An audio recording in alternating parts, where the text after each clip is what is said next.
Ah, ako kasi naghahatid at saka sundo kay Robert. Wow! Ano ba? Ako yung ano?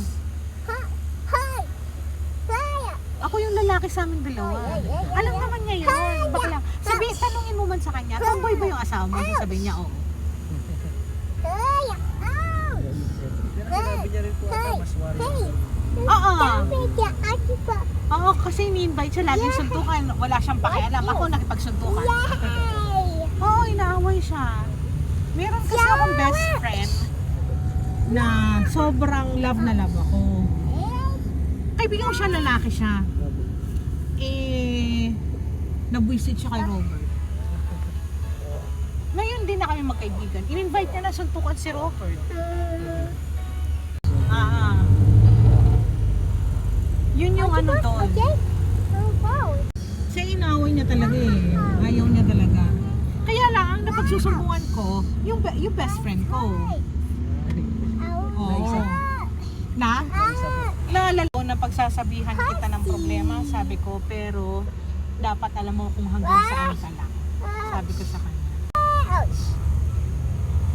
Alam mo ba, tumira din ako dito, kaya nagala ako dito. Sa Ermita ako. Oo.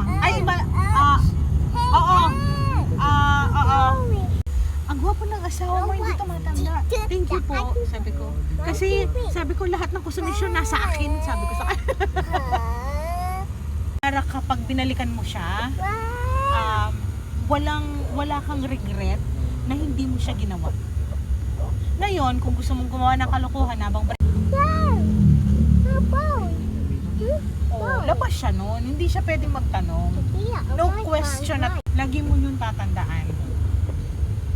Ngayon, kung gumawa, kasi meron akong kakilala, kinukwento niya sa akin na magkasama pa kami ng asawa ko bago ko siya hiniwalayan, pero nakitaan ko siya ng kondom. Sabi niya sa akin, bakit ilang buwan na ba kayo hindi ka nagpapagamit? Sabi ko, asawa pa rin naman, asawa mo pa rin naman siya. Sabi ko, mga 4 months, o ngayon magtatanong ka ba? Sabi ko, hindi mo binibigay yung responsibilidad mo eh. Kasi responsibilidad ng babae yun. Sa asawa, automatic yun. Kaya dapat, alam niya yun. Wala naman pala kayo at that time. Labas siya dun. No question at all.